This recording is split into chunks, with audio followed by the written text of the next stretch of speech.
Bienvenue. Aujourd'hui, on va se pencher sur une question assez fondamentale. Comment se connecter à Dieu? On va explorer deux réponses, deux chemins, si on veut, qui sont au cœur de l'islam et du christianisme.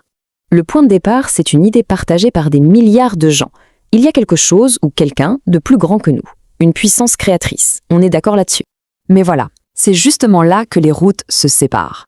Parce que pour atteindre ce divin, eh bien tout le monde n'emprunte pas le même sentier. Et on va voir que ces deux approches sont basées sur des logiques vraiment différentes. Alors c'est parti, on va décortiquer ces deux visions du monde. L'idée, ce n'est pas de faire une liste de dogmes, mais plutôt de comprendre les deux grandes manières de voir la relation entre l'être humain et Dieu. Commençons par le premier chemin, qu'on va appeler ici le chemin de l'obéissance. C'est une approche qui est vraiment centrée sur l'action, sur ce que l'on fait. Le cœur de cette vision, c'est simple. La relation avec Dieu, elle se construit, elle se prouve par les actes. L'obéissance, c'est vraiment le moteur de toute la vie spirituelle. C'est ce qu'on fait qui compte avant tout. Et ça se décompose en plusieurs étapes en quelque sorte.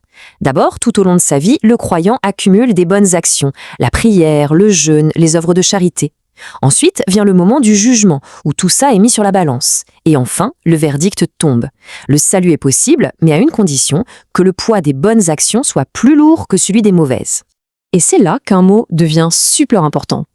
Peut-être. Dans cette logique, le salut n'est jamais une certitude absolue. C'est une possibilité, une espérance, qui dépend de ce bilan final. Du coup, ça amène une question assez naturelle. Si tout dépend d'une pesée qui aura lieu à la fin, comment est-ce qu'on peut vivre sa foi avec une assurance totale? C'est ce point d'incertitude qui est soulevé ici. Et maintenant, passons à l'autre chemin. On va voir qu'il ne propose pas juste une autre réponse. En fait, il inverse complètement la logique. On ne parle plus d'obéissance, mais de grâce. Et la différence la plus frappante, c'est la direction du voyage. D'un côté, on a l'humanité qui tente de s'élever vers Dieu par ses propres efforts. De l'autre, c'est Dieu qui descend vers l'humanité. Le point de départ est totalement inversé. Alors, la grâce, qu'est-ce que c'est dans cette perspective? Ce n'est pas juste un petit coup de pouce, c'est carrément Dieu qui intervient dans notre histoire, à travers la personne de Jésus, pour donner quelque chose qu'on ne pourrait jamais, au grand jamais, obtenir par nous-mêmes. Et voilà le point crucial. Le salut change complètement de nature. Ce n'est plus une récompense qu'on espère mériter à la fin de notre vie, c'est un cadeau.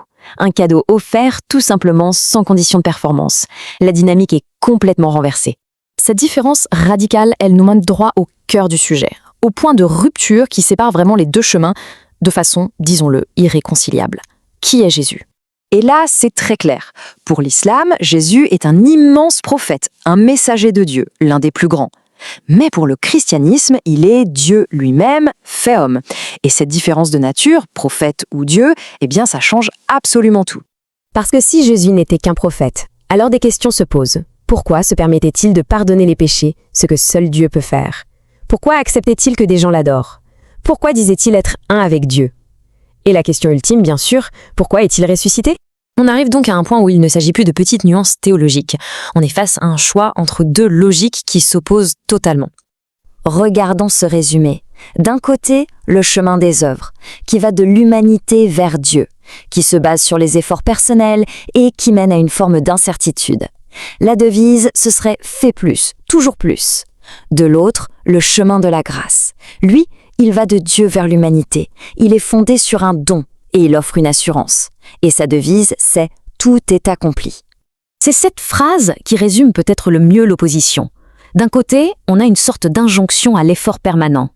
De l'autre, une déclaration qui sonne comme un point final et qui est vraiment le cœur de la vision chrétienne. Au final, toute la réflexion nous ramène à cette question. Est-ce que la quête spirituelle consiste à essayer de mériter son salut, de gagner les faveurs de Dieu? Ou bien est-ce qu'elle consiste à recevoir un Dieu qui s'est déjà donné lui-même? C'est sur cette interrogation que se termine notre exploration.